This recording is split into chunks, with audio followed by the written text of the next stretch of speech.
Bonjour, c'est Ursule encore. On est le 19 avril 2023. Alors, je viens sur la trompette aujourd'hui encore et je viens proclamer le retour de notre Seigneur Jésus-Christ. Amen et alléluia. Soyons tous bénis, soyons remplis de sa joie. Alors, nos pères se confiaient à toi et ils étaient délivrés. Alors, c'est le constat que le roi David a fait dans son temps de méditation avec le Seigneur.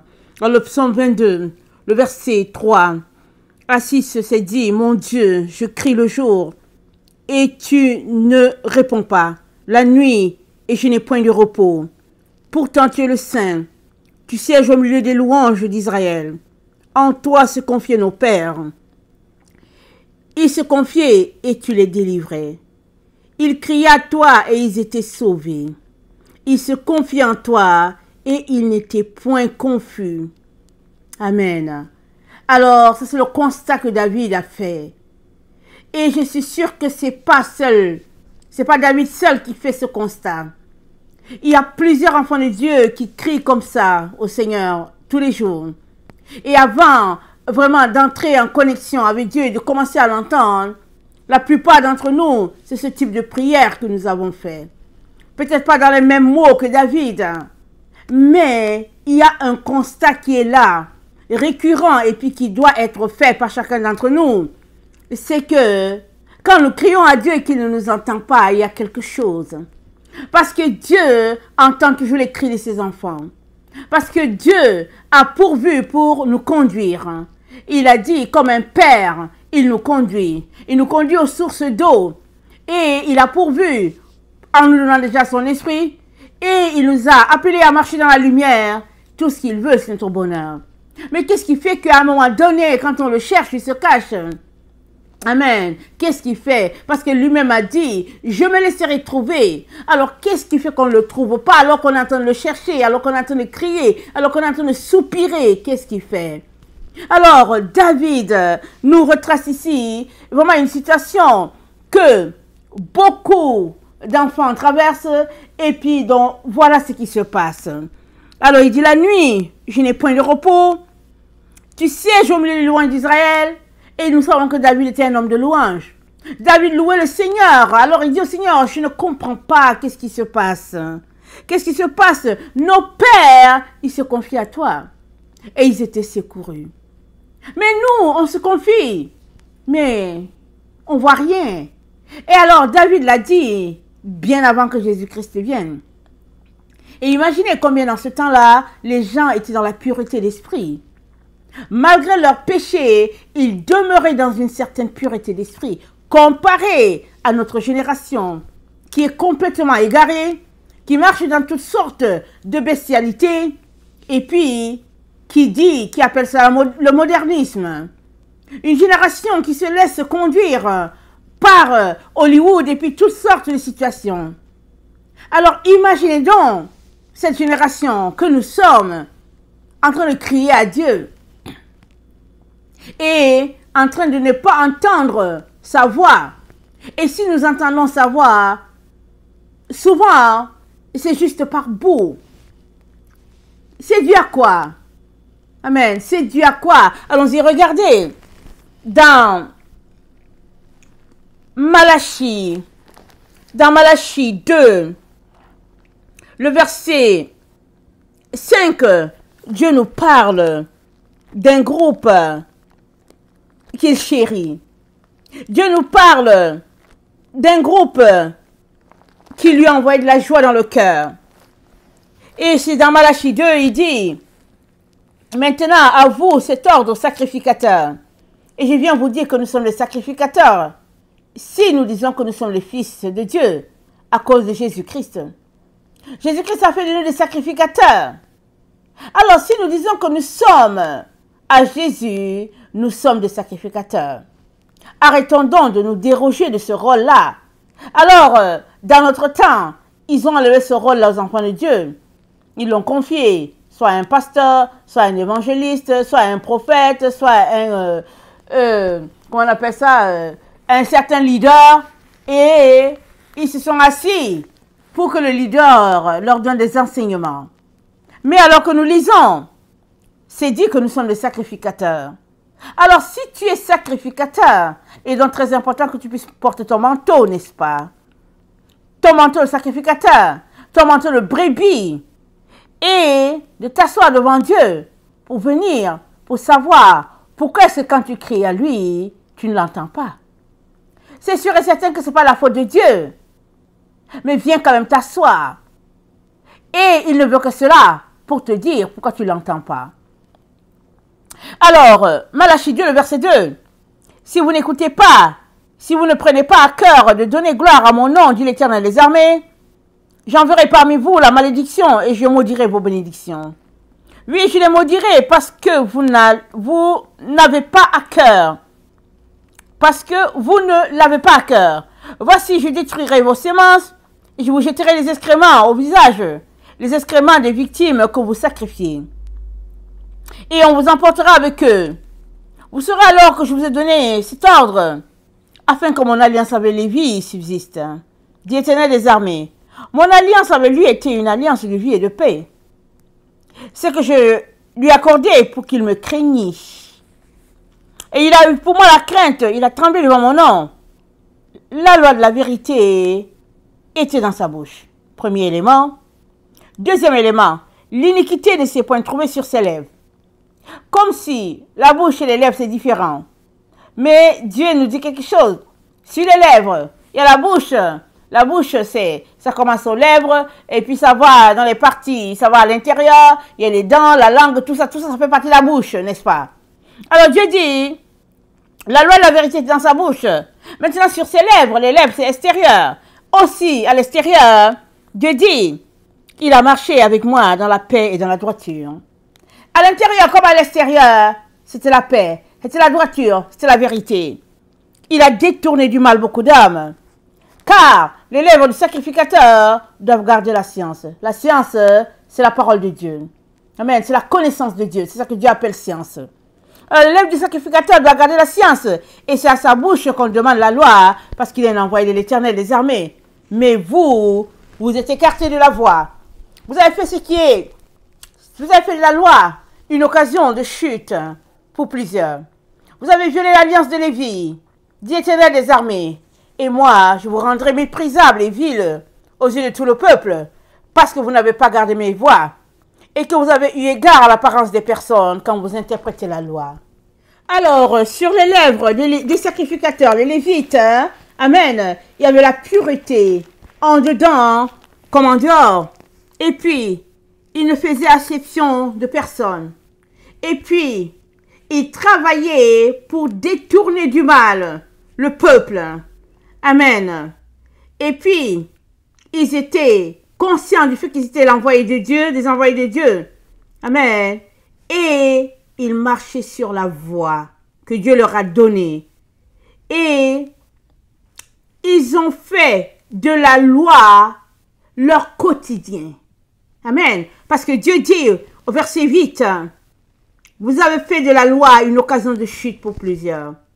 Pas les Lévites. Ils ont fait de la loi leur marche quotidienne. Et puis, ils n'ont pas violé la loi de Dieu. Ils ne sont pas passés outre. Amen, ce que Dieu a dit. Tellement ils avaient une crainte de Dieu. Et quand ils criaient à Dieu, Dieu leur répondait. C'est ça que le roi David est en train de nous dire. Il dit, nos pères, ils criaient, mais tu répondais. Pas mais, nos pères criaient et tu répondais. Mais nous crions, mais il n'y a pas de réponse. Alors, qu'est-ce qu'il fait? Alors, avec le texte de Malachie, nous voyons que la force, amen, de ce peuple-là était que il n'était pas dans la confusion. Amen. Lévi n'était pas dans la confusion. Regardons ce que le roi David nous dit dans le psaume 25, le verset 2. Le psaume 25, le verset 2. Voilà ce que le roi David nous dit. Ça dit, mon Dieu, en toi je me confie, que je ne sois pas couvert de honte, que mes ennemis ne se réjouissent pas à mon sujet. Tous ceux qui espèrent en toi ne seront pas confondus. Ceux-là seront confondus qui sont infidèles sans cause. Donc, le roi David nous dit, ceux-là qui sont infidèles, à eux la confusion. Mais pas ceux-là qui sont fidèles à Dieu.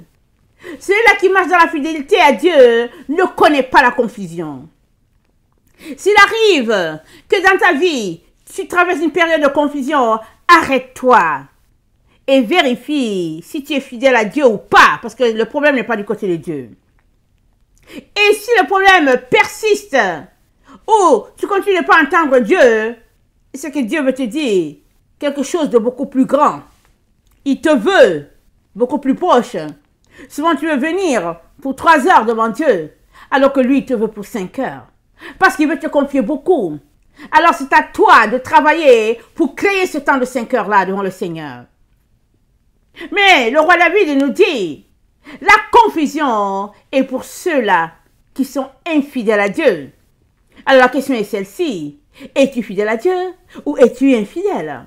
Et la question est celle-ci. Es-tu en train de pratiquer la repentance ou bien es-tu en train de marcher sur la voie de souillure de notre temps où tout le monde dit tout est ok, on peut pécher comme on veut, c'est pas grave, on ne sauve pas grâce. Alors, ne leur dis pas que ils peuvent perdre leur salut. Ah non, mais ils vont te déchiqueter. Parce que on leur a fait couler le salut comme le ciment qu'on fait couler sur du béton. Et puis, ils se baladent avec un salut qui est au fait rendu ineffectif parce que ils ont pris le salut, ils l'ont mis dans une boîte, ils l'ont enfermé et puis ils se baladent avec une date. Tel jour, j'ai donné ma vie à Jésus, et puis alléluia, et ils ne marchent pas du tout selon Dieu. Du tout, du tout, du tout. Et ils se disent enfants de Dieu. Ils ont choisi de marcher sur un slogan de mensonge. Et le slogan court, amen, l'Occident. Ça fait le tour de l'Occident. Et maintenant que ça a fini de faire le tour de l'Occident, ça a commencé aussi à faire le tour de l'Afrique au milieu des intellectuels.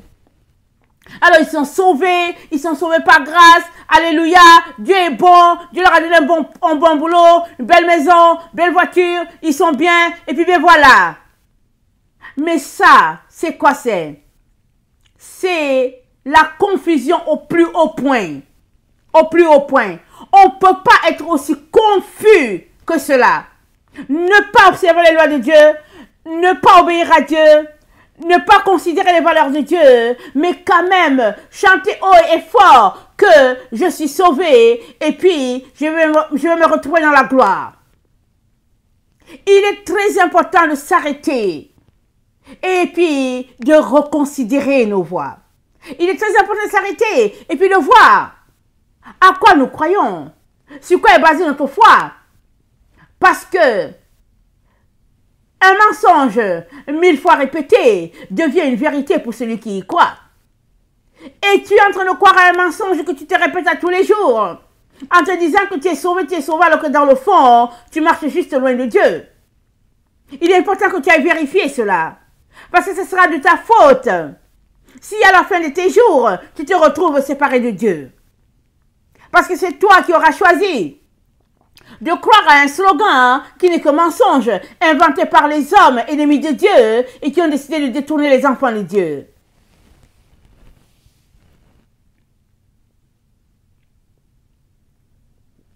Dans Jean 1, le verset 17, il est dit ceci. Jean 1, le verset 17.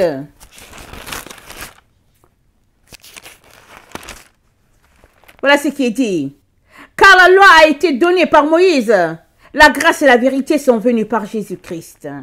C'est ça qui est dit. Alors, la grâce et la vérité sont venues par Jésus. Moïse a donné la loi. Mais d'où vient la loi que Moïse a donnée? La loi de Moïse, elle vient directement de Dieu. Parce que la loi, c'est la lumière de Dieu pour nous. Alors, c'est dit dans Jean, au commencement était la parole. Et la parole était avec Dieu, et la parole était Dieu. Mais c'est quoi la parole? Pour plusieurs, la parole c'est ce livre-là que je tiens. Cette Bible-là que je tiens. Alors pour plusieurs, c'est ça, la parole. ça dit des écrits. Mais la parole, ce n'est pas des écrits. La parole de Dieu, c'est la loi de Dieu. Alors si tu remplaces tes paroles par au commencement était la loi, et la loi était avec Dieu, et la loi était Dieu, voilà la lumière. Voilà la lumière qui vient de t'être donnée. Parce que la parole de Dieu, c'est la loi de Dieu. Pourquoi ils l'ont traduit comme ça, je ne sais pas. Mais dans plusieurs versions, c'est traduit par la loi de Dieu. Alors la parole de Dieu, c'est la loi de Dieu. Alors, elle était au commencement avec Dieu. Toutes choses ont été faites par elle et rien de ce qui a été fait n'a été fait sans elle. Alors, au commencement, la loi était avec Dieu et toutes choses ont été faites par la loi et rien de ce qui n'a été fait sans la loi. Et la loi était la vie et la vie était la lumière des hommes. Voilà comment tu dois comprendre cela. Et si tu comprends que la loi, c'est la lumière des hommes, tu comprends que il faudrait que tu les mettes en pratique pour avoir la lumière. Si tu ne mets pas en pratique la loi, la parole de Dieu, la loi de Dieu, comment vas-tu te comporter? Comment vas-tu t'en sortir? C'est comme si tu veux faire un gâteau aux ananas, on te dit voici la recette, va acheter tel nombre d'ananas, va tel nombre de sucre, tel nombre d'œufs, telle quantité de farine, telle quantité de levure, mais toi tu es là, tu regardes la farine, tu regardes les œufs, tu regardes les ananas, tu regardes tout. Et puis, tu conclus que ton ananas est prêt et que tu fermes les yeux et puis que l'ananas est cuit. Et puis bon, voilà que tu vas manger l'ananas dans à peu près 45 minutes. Tes yeux sont fermés et puis tu es là, tu dis que oui, ananas, oui, gâteau aux ananas, je vais manger ça bientôt. Tu conviens avec moi que tu vas réfléchir longtemps. Tu vas attendre longtemps, les yeux fermés longtemps et jamais tu ne pourras manger le gâteau à l'ananas. Parce que quand tu vas ouvrir tes yeux sur ton comptoir, la farine va te regarder, les œufs vont te regarder, le sucre, les ananas, la levure, tous les ingrédients vont te regarder. Parce que tu ne les as jamais mélangés. Encore, tu n'as jamais mis ça dans le four. Et puis tu n'as jamais allumé le four. Voilà comment se comportent plusieurs enfants de Dieu. Ils disent oui, je suis sauvé par grâce. Alléluia, Seigneur, amen. Ils ouvrent un peu la Bible, ils lisent un verset et puis ils ferment. Ils disent alléluia, amen, Jésus, je t'aime. Et puis ça s'arrête là. Avec les émotions, on n'arrive pas au ciel. Il faut que je te dise tout de suite, ce n'est pas les émotions qui t'envoient au ciel. Ce qui t'envoie au ciel, c'est la pratique de la loi. C'est le fait que tu aimes Dieu de tout ton cœur, de toute ton âme, de toute ta pensée, de toute ta force et tu aimes ton prochain comme toi-même. Jésus-Christ a dit, les commandements se résument en ces deux-là. Et si tu les mets en pratique, voilà comment tu vas te retrouver connecté à Dieu. Et le ciel viendra à toi, parce que alors que tu pratiques la loi de Dieu, tu es en même temps ici, comme tu es dans la présence de Dieu. Ça ne change pas. Que tu sois ici, que tu sois avec Dieu, ça ne change pas. Pareil au même. Pourquoi? Parce que alors que tu pratiques la loi, tu es là où Dieu est. Amen. Alors plusieurs ne savent même pas qu'il faut qu'ils pratiquent ce que Dieu a dit. Alors quand est-ce que tu vas changer? C'est la loi qui te change. Et la loi, c'est la lumière que Dieu nous a donnée. Alors si tu ne la pratiques pas, en retour, qu'est-ce que tu as? Tu n'as que ténèbres. Parce que tes pensées sont les pensées des hommes. Pour que tes pensées changent et que tes pensées soient les pensées de Dieu, il faudrait que tu te mettes à appliquer dans ta vie ce que Dieu dit. Et qu'est-ce que Dieu dit? Il nous l'a donné par Moïse, son serviteur. C'est ce qu'il dit. Voilà pourquoi dans Malachie 4, le verset 4, il dit « Souvenez-vous de la loi de Moïse, mon serviteur. » Si ce n'était pas important, il n'aurait pas dit cela. Mais aujourd'hui encore, alors qu'on attend le retour du Seigneur, dans plusieurs églises, dans plusieurs cœurs, les gens continuent de dire « On n'a pas besoin de loi. On n'a pas besoin de pratiquer. Jésus-Christ est mort pour nous, alléluia, amen. » Mais quand on s'arrête très bien, Jésus-Christ est mort pourquoi? Il est mort parce qu'il est venu pour mourir. Alléluia. Voilà pourquoi il est mort. Il est venu pour mourir. C'est-à-dire quoi? Il a marché par la pensée, il a marché par les actions et il a marché avec ses deux pieds jusqu'à la croix. Alléluia. C'est ça qu'il a fait. Il est mort pour te donner la vie, pour que ta dette soit effacée et que toi aussi, tu puisses marcher par la parole. que tu puisses marcher par la pratique de la parole, et en plus de cela, que tu puisses marcher par la pensée, et que tu puisses marcher avec tes deux pieds à l'endroit où tu dois aller. Amen. Mais toi, tu ne veux pas marcher avec tes deux pieds. D'ailleurs, tu ne veux pas marcher avec la pensée. Tu veux garder les pensées du monde. Tu veux garder tes actions sur le monde.